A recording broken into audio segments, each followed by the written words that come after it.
Welcome to Starcraft 2 Battle Report. My name's Dustin Browder. I'm the lead designer on Starcraft 2. And I'm Robert Simpson, an esports team member. We've got a great game for you here today. We've got two of our players at the studio, Yan-Ho Lee playing as the Zerg and David Kim playing as the Protoss. They'll be playing on Scrapyard. This is a new map we have for Starcraft 2 that's got a lot of really interesting features on it. And we can see here we've got Yan-Ho as the blue Zerg in the upper left part of the map. And as we move across the map, we'll see both of these players are actually very close to one another right across this narrow gap of space. And here we come upon David Kim playing as the white Protoss. There's a lot of interesting terrain features on Scrapyard, the first of which is going to be this rather large front ramp that leads into your base. It's a lot harder to block than the rest of the maps that we've seen in any of the battle reports. Yeah, absolutely. A lot more challenging for the Protoss player on this map to block that ramp and defend themselves from any early aggressive Zerg moves. Coming down to this part of the map, we can see there's a natural expansion. This is a place both players are likely to try to look to lay down some additional buildings and start collecting some additional resources. And right up here in the middle, there's a small group of vents putting up some smoke. Units can't see past that smoke, so it's a great place to hide your units. Now the map continues to lead down into another expansion as well as a very important point of interest in the center of the map. This is a Xel'Naga watchtower. When a ground unit gets by one of these, it illuminates a large area of vision around it, and surrounding that Xel'Naga watchtower is also those vents that block line of sight. Yeah, so you can see, just move past the watchtower, and very briefly there while you activate it, you saw exactly how much vision that thing revealed. It's a very critical strategic resource for both players to try to control. Control of that watchtower can be the key to victory on this map. And you can see David Kim's got his first probe moving very aggressively across the map and right into the Zerg base. Oh, and it looks like David Kim just barely caught sight of Yan-Ho Lee moving his drone out of his base, looking like he's going for a natural expansion currently. He is saving up those resources, as you can see in the overlay in the top left corner of the screen, and David Kim blocks it right as he gets up to that 300 mineral marker. We can see Yan-Ho Lee sending out another drone trying to scare off David Kim's probe, but David Kim is resilient in his harassment. Just keeping dancing that probe around. He's blocked the building. The Zerg player's trying to place another hatchery there.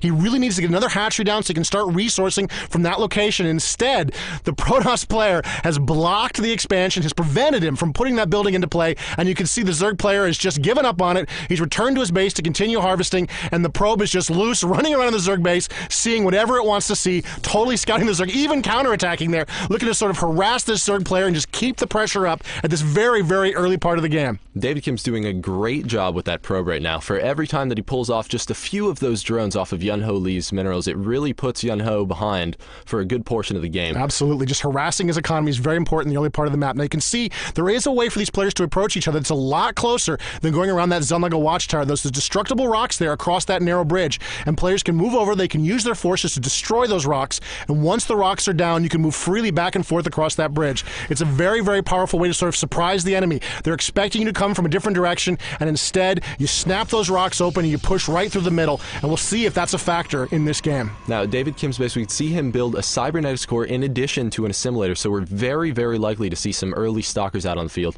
Back over at Yan-Ho's base, David Kim is not giving up. He is getting the most money harassment possible out of this probe. And oh, we can see him actually chasing, looking like Yan-Ho is again going for the natural expansion. Will the probe make it in time? No! The probe does not make it in time, and David Kim had managed to keep that expansion off the map for a huge amount of time, but the Zerg player finally does get it into position. And here you can see there's the Xel'Naga watchtower, and then the Zerg player, he doesn't control it with that overlord, but he can watch it. So he'll know if David Kim has control of the watchtower, and he'll know whether or not David can see him coming. And you can see the probe moves into position, and it's activated the watchtower. So the Protoss players really wants to make sure that he sees what's going on. You can see in the overlay there are now 6 Zerglings in production about to move out of the map, and 2 of them are already on the way. So the Zerg are beginning their aggressive move. The Zergling, a very fast unit, very aggressive, very dangerous, and here come the Zerg in small numbers starting to swarm across the map. That overlord knows exactly where the probe is, so those Zerglings are going to be able to run right through those vents and start harassing that probe. Will the probe be able to make it back to his base? We have a couple more Zerglings chasing in behind him, but it looks like the probe moves just fast enough to barely escape those Zergling attacks. He's just going to get away, and there's not a lot defending David Kim's base right now. The Protoss are looking a little weak.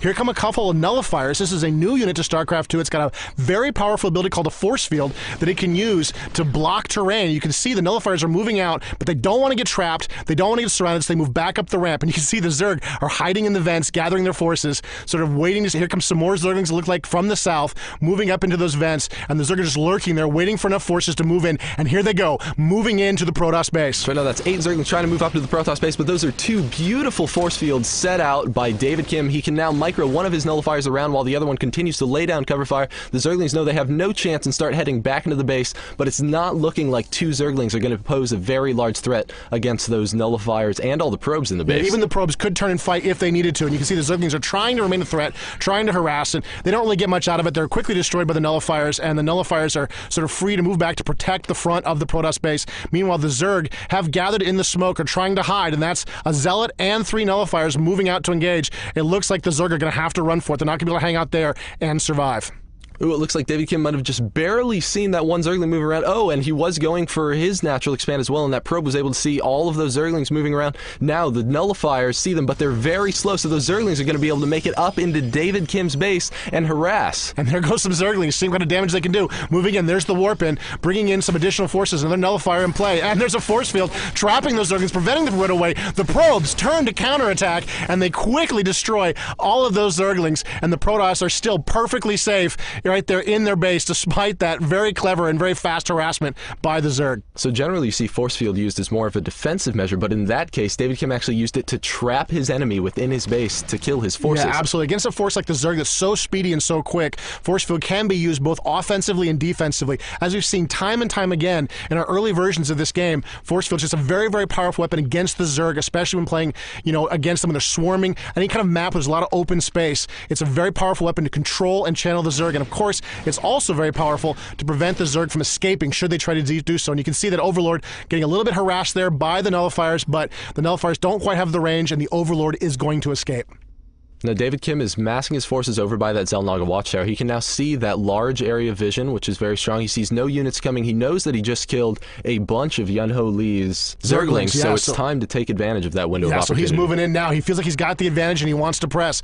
He knows the Zerg are down a few Zerglings, and he thinks he might have enough to do some damage here. That there is a Spine Crawler in play and a bunch of Roaches. This is kind of a problem for this Protoss force. They don't have really the power to deal with this. Great use of the force field there, trapping half of them. Wow, and there's the burrow, the counter by the Zerg, preventing him taking any real damage there as the nullifiers move into the Zerg base, trying to do some damage and get some damage out of this attack. Oh, but there's too many Roaches. The nullifiers have to continue to move up into oh, wow, and they lock out all of Yun-Ho's defenses except for just a Queen and 1 Roach are up there, but they have to burrow or else they're going to get focus fired down. So now the nullifiers, again, have free reign over Yun-Ho's base. What a great move, using that force field to block them out. He's really got inside. Look, all of the drones are underground. They're not able to resource. It's a really expensive attack, but still very... Oh, more force fields protecting his nullifiers from enemy attack, and the drones are still underground, not able to harvest even more with the force fields. And now it looks like the drones are getting very, very aggressive. They got to fight back. They got to get into position. The nullifiers are quickly overwhelmed by those drones, and of course by the Roaches. But still, what a great use of force field. What a great aggressive approach by the Protoss player, trying to get some damage in there into play and really sort of tear down that economy. You can see David Kim, of course, is still watching the rest of the map. There's another watchtower here in the southern part of the map which watches these high-yield resources. This is a very important thing for players to capture in the game. Get a lot of money from those yellow crystals, but you can see now the Zerg are on the move. David Kim may have miscalculated by that aggressive move. Here come the Roaches moving on the map. That's a significant force. Each one of those units, each one of those Zerg units regenerates very, very rapidly. And we've got some Stalkers here to counter them, but that's a very large Zerg force moving into play. So as you can see, the Roaches very clearly outnumber all of these Stalkers, but we did see David Kim research the blink ability, and oh my god, there it is! He's moving it away, blinking just as his Stalkers get to the kill range from all of those Roaches. He only gets one of the Stalkers down. We still see a ton of blinks going on. He only lost 1 Stalker out of that enormous attack. We see the Roaches continue to move in to David Kim's base and try to pressure. We see another force field trapping all of the Roaches inside his natural expansion. David Kim is now able to micro around those Stalkers and continue to take out the Zerg threat. Yeah, that was a great use of force field. It didn't look like it was that dangerous, but you can see even now it's preventing those forces from coming up very, very quickly. And you can see how badly damaged the Protoss are in this battle. The Roaches regenerating very, very quickly. The Stalkers not regenerating almost at all. Their shields regenerate, but not very quickly at all. And you can see the Protoss are slowly being worn down by this Roach advance. There's some more Warpins coming into play there. Some more Stalkers are coming to the defense, and the Protoss players just back